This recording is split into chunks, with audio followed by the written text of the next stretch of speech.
This video is about communism. There's a lot of people talking about socialism and communism, and I'm going to say that communism is a horrible idea. When I was younger, 12 or 13 years old, and I didn't think that communism was bad because I didn't understand it. But now as an adult, I'm 47 years old, I know that communism is bad. It's a horrible system of government, and it isn't what people think it is. And that's the reason, not only does it fail, but the people that are within communism don't want to be within communism. That's why they're trying to get out. Okay, so we're going to first go over the definition. It advocates class war. We see a lot of that going on nowadays where everyone is talking about being marginalized. All property is publicly owned. This doesn't mean that you as a citizen have ownership. Public ownership means that the government owns it all. Each person works and is paid according to their abilities and needs. The government is pretty much going to say you don't need anything. So if you think you need a convertible, you ain't going to get it. If you think you need Nike sneakers, you're not going to get it. It's the government who decides. The government decides what you receive. And when it talks about abilities, what this means is if they think you're a good basketball player, they're going to pick you to play basketball, but you might not enjoy playing basketball. But unfortunately, that's the training that you're going to get. So, for example, if they think that you're strong, so you might be good lifting heavy objects, then they're going to make you lift heavy objects, even if you would rather be a painter. The list goes on. Okay, so I have a list of things I'm going to talk about. Let me find my list here. Okay, communism is welfare-based. And what that means, welfare is your social well-being. It's how much, it's about your health, your education, having a house to live in, water, the list goes on. Sounds good, but it isn't. And I'm going to explain to you why it isn't. Because they prioritize welfare over absolutely everything else. There's no want in communism. There's only need. If you need health care, you get health care. If you need food, you get food. If you want food, you don't get it. If you like Coca-Cola, their government's going to say you don't need Coca-Cola, you're not going to get it. If you want like plastic surgery, the government's going to say you don't need it, you don't get it. If you want to whiten your teeth, the government's going to say you don't need it, you don't get it. Okay, so that's one of the big problems. It prioritizes welfare, and anything that you want is excluded. Under capitalism, you can get what you want and not just what you need. You can actually get both. Okay, so another example, and it's mentioned in the definition, each person works and is paid according to their abilities and needs.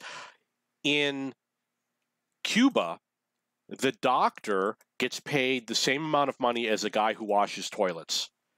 The salary was like $34 a month. That's the way it is. If you have a specialized skill, you get paid the same amount as everybody else. There's no incentive to be good at what you do, and there's no incentive to go to school for many years to become a doctor to make the same amount of money as someone who washes toilets. People are going to take the job that's the easiest, and they're going to get the same amount of money. So it's a big problem that doesn't exist under capitalism. Communism has no freedoms. You don't get to decide where you live. You don't get to decide when you go on vacation or where you go on vacation. You don't get to decide if you own a car. The list goes on and on and on.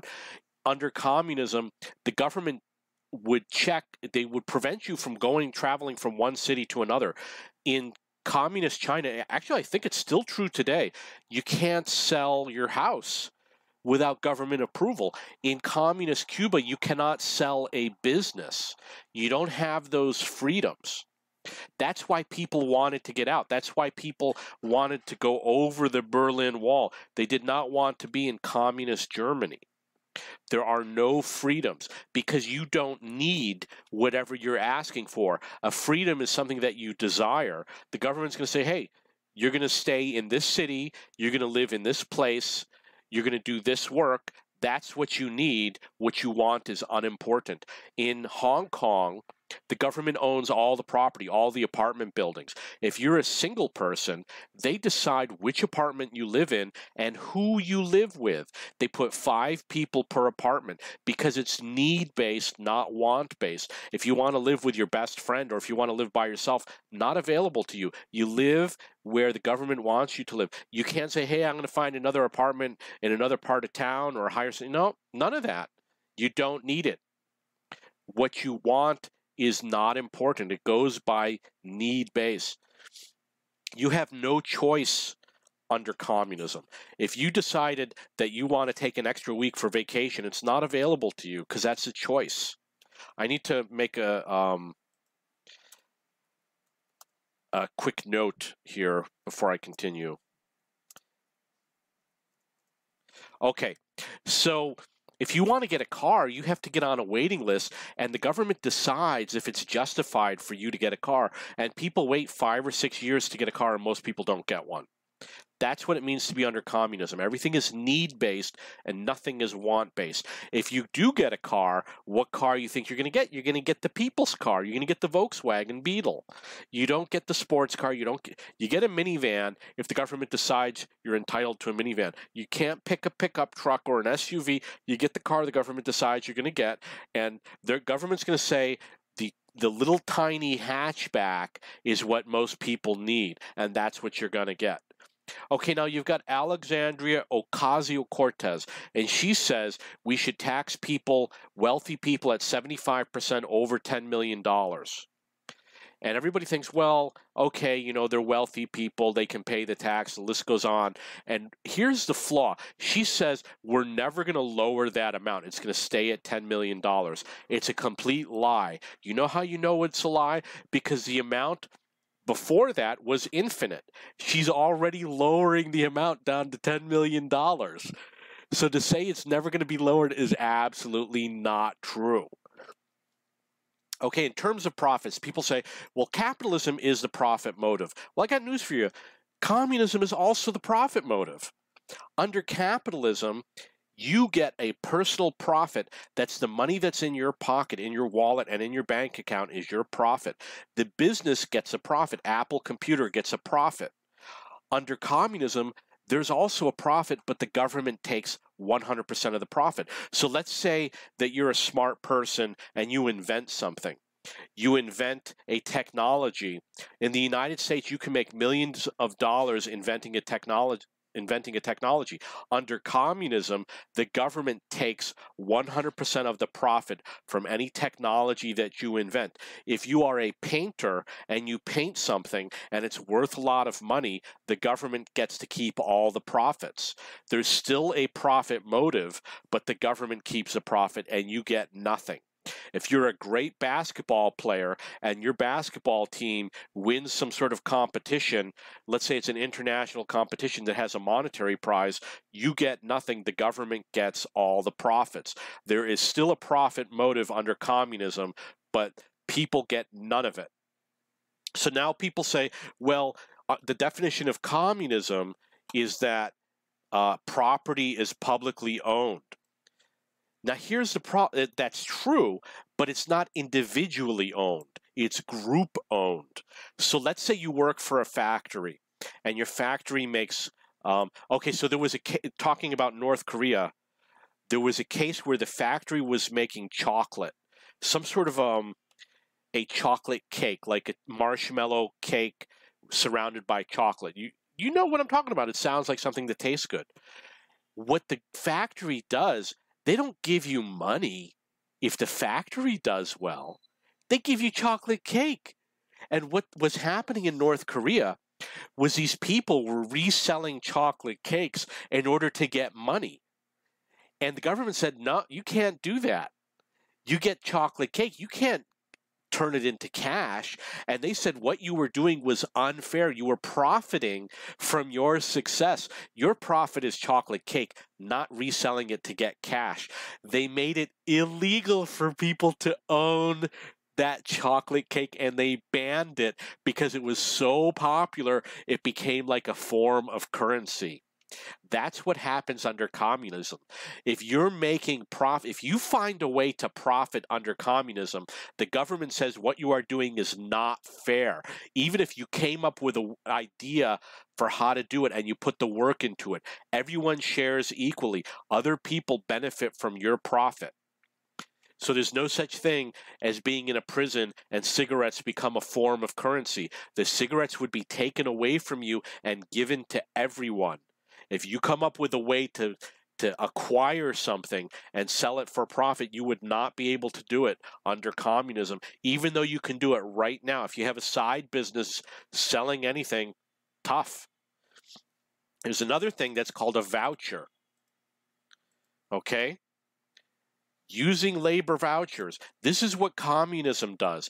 That's why you'll see communism and vouchers. What it means is in Cuba, you don't get money to go to the grocery store to buy food. You get vouchers. So what happens is if your voucher is worth 1 chicken, you get 1 chicken. If you want 2 chickens, you can't have it because they don't accept cash. So you go to work, you make $34 a month, and you get a $5 food voucher. You could buy $5 worth of food, and that is it. If you got a habit where you like to buy lots of Pepsi or lots of Coca-Cola or lots of snacks, you don't get that under communism. You get a voucher, and you buy whatever the government says you're allowed to buy. The government does it based on need, not based on want. Okay. There's Americans that are on welfare. An American who is on welfare is in poverty, below the poverty line, and they are the most poor people in America. However, they are wealthier than anyone has ever been under communism. You still, under welfare in the United States, you get a place to live in, which could be easily of your choice. You could own a car under welfare. You get cable TV, you buy a television, you choose the food that you eat, you decide how much free time you have. You probably don't work under welfare. Under communism, you get less than an American under welfare, and you have to work. An American under welfare makes approximately $750 per month. I have friends and family on welfare. That's how much they get, $750 a month. In Cuba, they get $34 a month. Now think about it. If you're in Cuba and you're making $34 a month and you have to be employed, you're working $40 a week, how long does it take before you can buy a television? In Cuba, the government, I'm going to search for this so you can see it. Fidel Castro, and I'm going to put refrigerator. And look, Google autocompletes, because this is the thing. Fidel Castro had to buy refrigerators for everyone in the country because people had refrigerators that were 50 years old. And that's something he had to do because the government decided that you don't need a modern refrigerator. You see what it says here? Oh, I'm sorry that I have to go through all this, but I'm going to tell you what it said. You can reverse and pause. There was, in this article, it said, somebody said, like I said, reverse the video and pause so you can read the article.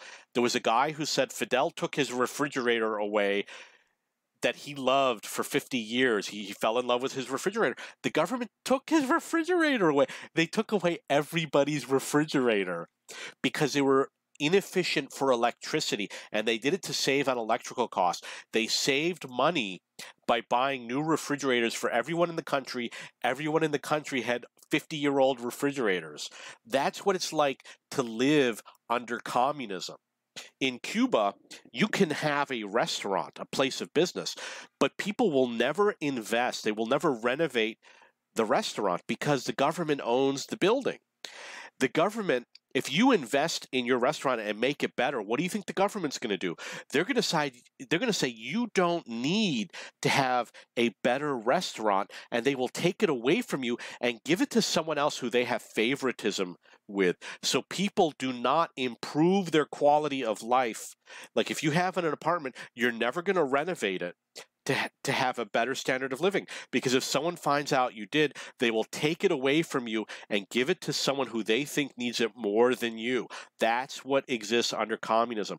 Communism has always failed. Do not listen to Americans who talk about socialism and communism in a good light. It's a horrible form of government. It is the government controlling everything. The people that run the government are the ones that benefit. This AOC, let's see how much money she makes. It's like $174,000 per year. She's not making $34 per year. She drives in SUVs and she pays for Uber. She has her Uber bill. Even though she says people should not drive cars, she does it herself. She says people shouldn't fly in planes, but she does it herself.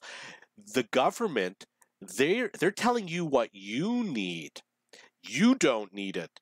They do. They justify it for themselves. But they themselves will always drive in the SUV and fly in the plane, but they say you don't need it. Why would you need to fly to another city? You're going to say, well, to visit a relative. Guess what? You don't need to go visit your relative. That's the way a communist government works. What they do for themselves, what a politician under communism grants for themselves, is not what you get. You do not need it. You do not get it. Do not support communism and socialism. People who support socialism, that's the beginnings, it's the entry point into communism.